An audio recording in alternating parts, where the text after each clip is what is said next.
हमारे साथ गीता पांचाल की बेटी दीक्षा पांचाल बैठी हुई है और जब इसकी माँ गीता के साथ यहाँ कुछ दबंग लोग एक घटना करते हैं, उनके साथ मारपीट करते हैं, तो दीक्षा क्योंकि पढ़ी लिखी है, एमए कर रही है, तो वो तहरीर लिखाने थाने चली जाती है। उस थाने में जब वो तहरीर लिखाती है और उसकी कॉपी मांगती है, तो जो वहाँ पे उपस्थित पुलिसकर्मी हैं वो दीक्षा को ही थप्पड़ जड़ देते हैं और उनसे बोलते हैं कि तुम ज़्यादा बकबक करते हो।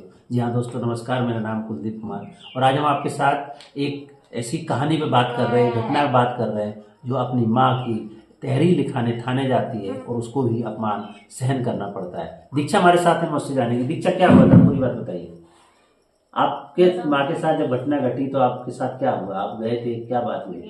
उन्होंने पहले तो वो बनाने लगी कि हमने पहले कहा कि वीडियो बना लें तो कहने लगी वीडियो नहीं बनाने देंगे, वो तो तुम्हें बाद में अभी मिल जाएगा लेकिन अभी नहीं मिलेगा ना, हम बनाने देंगे। और फिर इसके बाद जब मम्मी बयान देने लगी तो चिल्लाने लगी, इतना बड़ा बयान, इतना बड़ा तो बयान तो मैंने पहली बार इतना बड़ा खर्रा लिखवा रही हूँ और इससे क्या हो जाएगा, और ये तो वकीली भाषा बोल रही हो, जो वकील ने पढ़ा लिखा दिया वही पट्टी बढ़ा दी है, वही लिखवा रही हो, इससे कुछ नहीं होगा, ये तो मैं लिख के दे दूंगी। फिर तो मैंने ये बोल दिया कि दीदी जो कुछ है वही तो वो नहीं, उसमें पट्टी पढ़ाने वाली बात क्या है। तो मुझे भगा दिया, बदतमीज कहीं की साली, तेरे बयान थोड़ी हो रहे हैं जो बीच बीच में टपर कर रही है, भाग यहाँ से। तो हम चले आए। फिर इसके बाद बयान हो चुके तो मेडिकल भी टेस्ट के लिए ले गई है, तो ये नहीं कहा कि चलो, मम्मी को ले गए अकेले। फिर इसके बाद जब बयान के वहाँ से आई तो शान करने लगी मम्मी, तो हमने कहा दीदी इसकी फोटो खींच लें हम, तो कह रही दिखाओ फोटो, एकदम से खींची तो वो दीदी की फोटो खींच गई। तो हमने कहा दीदी लो, जब मुझे पता ही नहीं चला कि फोटो खींच गई तो मोबाइल दे दिया। तो उसमें दरोगा जी की रिकॉर्ड भरी थी, धमकी आ रहे थे 2-3 दिन से कि आ जाओ नहीं मुकदमा रद्द कर दिया जाएगा। तो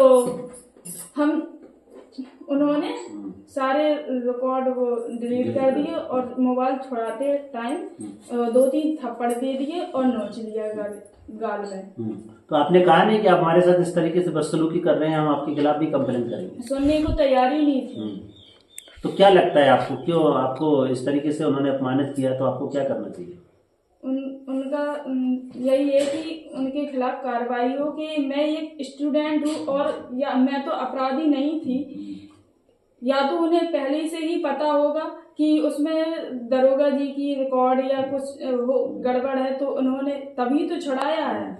और इसलिए उन्हें तो एक बहाना चाहिए था मोबाइल छुड़ाने का और उसमें से दरोगा जी के रिकॉर्ड हटाने के लिए।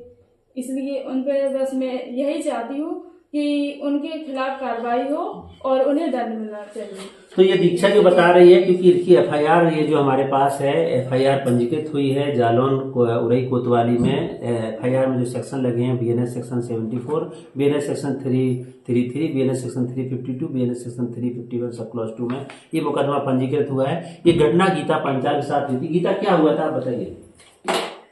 ये हम वहाँ पे बयान देने गए तो हमारी लड़की ने बताया, कुछ बता रही थी मेरे साथ में, तो इसको पहले भगा दिया उन्होंने। फिर इसके बाद में जी चली आई, फिर इसके बाद में उन्होंने मेडिकल करा के फिर वो बाद में आई तो दूसरे पेज में उतारने लगे।